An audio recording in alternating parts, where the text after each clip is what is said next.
Welcome, I'm Ijoma Onyato. Tonight, EFCC Acting Chairman and DSS Director General appear before Senate Committee as the lawmakers begin probe of clashes among security agencies.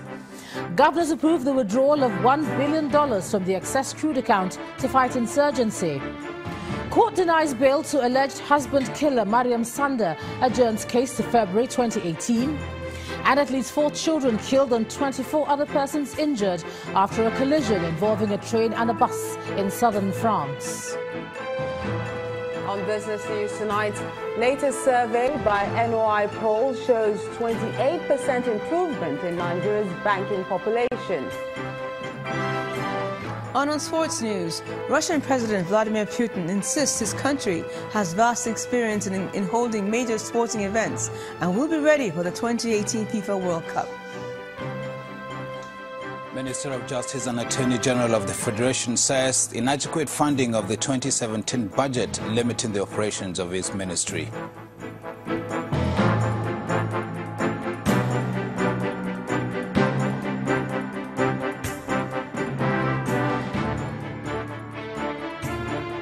We begin tonight with the Senate's probe into the standoff between the Economic and Financial Crimes Commission and the Department of State Services, as well as the National Intelligence Agency, the NIA. The Senate Ad Hoc Committee met with the acting EFCC Chairman Ibrahim Magu, the Director General of the DSS, Lawal Laura, and the acting NIA DG, Mohammed Dauda. The committee is probing the circumstances which led to the clash among operatives of the security agencies in November when EFCC agents attempted to arrest the former DSS DG Ita Ekpeyong and the former NIA boss Ayodele Uki. Our correspondent Linda Akigbe reports. On Tuesday, November 21st, EFCC operatives stormed the Asokoro residence of the former DSS boss Ita Ekpeyong to arrest him in connection with funds the agency allegedly collected from the office of the embattled former National Security Advisor, retired Colonel Sambo Dasuki, before the 2015 general elections.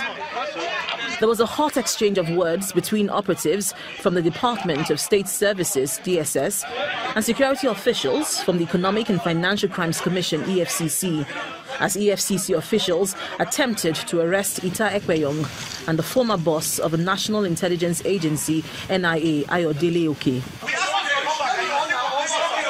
Federal lawmakers in the Senate condemned the near fisticuffs between sister security agents.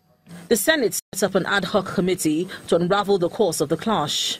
This is the first day of the investigative hearing into the matter.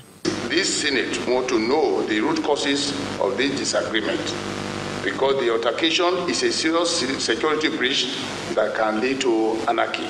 But the heads of the security agencies are not comfortable giving testimonies in the public. With due respect, there was never a civil fight. So I think I want to agree with everybody that this kind of proceeding should be in camera, should not be in public. Seek or appeal to the distinguished committee whether our testimony will not be given in the presence of the press. Committee members do not appear to be on the same page on the matter. However, a decision is finally reached. And I don't think that, Mr. Chairman, we should have issues of this that is connected with what we're supposed to resolve in the open. If I have to agree with you to take this in off camera, then this hall is too big for such a discussion. In other words, we have to take them one after the other, then before we have a group discussion. Clashes between security agents are not uncommon in recent times.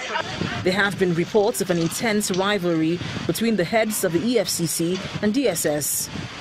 This committee has a huge task of getting to the root of the crisis between the security agencies, as a face-off between security agencies does not bode well for the nation.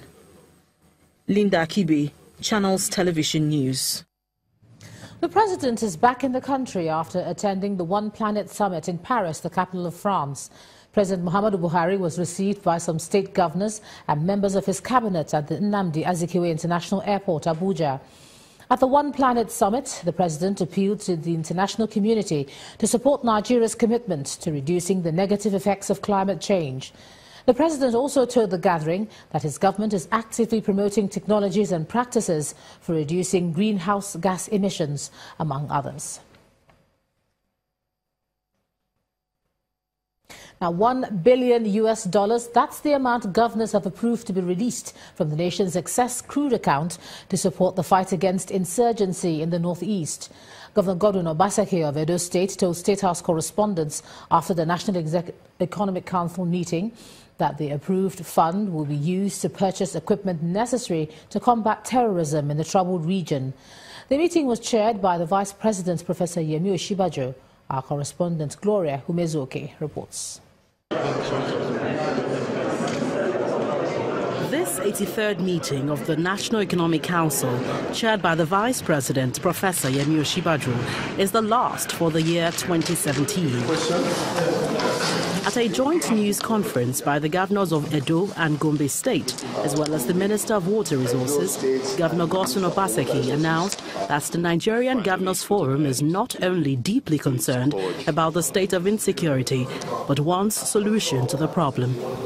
Pleased with the achievements that have been made to date in the fight against insurgency, particularly in the northeast. The governors of Nigeria, through their chairman, announced at the NEC meeting that the governors have given permission to the federal government to spend the sum of $1 billion in the fight of insurgency. This money is supposed to be taken from the excess crude account. We expect that the amounts will include but not be limited to purchase of equipment, procuring intelligence, logistics, and all what is required. The Council also discussed the challenge of fuel supply, receiving assurances from the federal government of a quick resolution. You know there's been challenges in the fuel supply system in the country, and the Minister for Petroleum Resources assured Council that within the next 48 hours, fuel supply will be restored nationwide. The Accountant General of the Federation also informed Council that the balance in the excess crude account as at 13th December 2017 stands at $2.317 billion. The Minister of Water Resources equally tasked state governors on the need to take prudent steps to tackle the challenge of water supply and sanitation in the country. Gloria Umezuke, Channels Television News. To security matters now, and it's the end of the road for a 29-year-old driving instructor who allegedly raped and killed the 23-year-old female corps member serving in Ogun State. The Commissioner of Police, Ahmad Ilyasu, who took journalists to the scene of the crime, says the suspect has confessed to killing the corps member. It all started with an alarm from the Ogun State unit of the NYSC about a missing female corps member. The NYSC had through a letter made available to the press and the general public detailed how one of its serving corps members from the A batch of 2017 had gone missing. This may have prompted the police to swing into action, and their efforts soon paid off, leading to the arrest of a 29-year-old Festus Udo, a driving instructor who confessed to raping and eventually strangling his victim to death.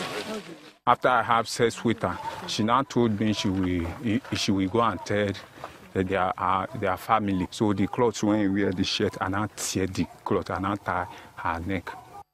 His confession led to other discoveries. Her lifeless body, with her personal belongings, could be seen in a bush in Odeda local government area of the state where the crime was committed. Information led to one person by name Festus Udo, who was teaching this innocent deceased copper, Towose, how to drive. So the man tactically and deceitfully convinced her on the fateful day, on Saturday the 9th, that her driving permit is ready. She decided to answer to his call. The Commissioner of Police has assured that justice will be done in this particular case. He, however, charged members of the public to be more security conscious, especially at a time like this, when incidents of kidnapping seems to be on the increase in the country. I'm therefore calling on other citizens, other individuals to advise themselves on such escapades. When you receive any call, you should analyze it, either on business and on anything you are doing. You should analyze it. You should be able to know the kind of person you are relating with. Although the suspect has confessed to this heinous crime, many expect that justice will take its full course in order to serve as a deterrent to other evil-minded individuals in the society. Very unfortunate incident there. We move on to legal matters, and Mariam Sanda, the Abuja-based woman who allegedly killed her husband, was unable to secure bail at a federal high court today as her trial for murder continued. Now, that's because the trial judge believes her bail application lacks merit and her lawyer could not give the court substantive reasons for the application to be granted. The accused was arraigned along with her mother, brother and one person believed to be her domestic staff. Our correspondent Amaka Okafor reports. Like the previous hearing, Mrs. Mariam Sanda arrived at court clutching her baby and covering her face with a blue scarf.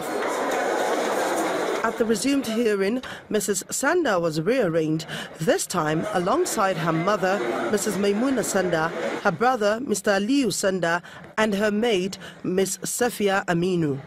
While Mrs. Mariam Sanda pleaded not guilty to a one-count charge of culpable homicide for allegedly stabbing to death her husband and a son of a former chairman of the PDP, Mr. Biliamin Bello, her family members pleaded not guilty to another count charge of obstruction of justice for allegedly cleaning the blood at the scene of the alleged killing. Having taken their plea, the defendants asked for bail. While Mrs. Sanda hinged her bail application on the grounds of an undisclosed health condition and the fact that she is a nursing mother of an 8-month-old baby, her co-defendants asked for bail on the grounds that the offence for which they are standing trial is bailable. The prosecutor who opposed the bail application by Mrs. Mariam Sanda left the decision on the application of her co-defendants to the discretion of the court. In his ruling, Justice Yusuf Halilu declined bail to Mrs. Mariam Sanda while he admitted her co-defendants to bail with the condition that they provide 2 sureties each who must be residents of the city centre of Abuja and owners of landed properties. The defendants are also to deposit their travel documents with the court registry. But in the case of Mrs. Mariam Sanda, Justice Halilu held that even though the Administration of Criminal Justice Act had made provisions for exceptional situations, the defense did not prove beyond reasonable doubt that the health condition of Mrs. Mariam Sanda cannot be treated in a detention facility. He also held that the fact that she is a nursing mother is not a reason for which bail should be granted. The court therefore refused her bail. Ordinarily, the exceptional circumstances expected to be shown for the bail to be granted, and the condition precedent has not been met, as you heard. That was what His Lordship has expressly stated. Mrs. Mariam Sanda will have to remain in detention until February the 5th, 2018, when her trial will open. Amaka Okafor, Channels Television News. In part 2, after the break, EFCC takes campaign against corruption to Nigeria's airports. That's in a moment. You stay with us.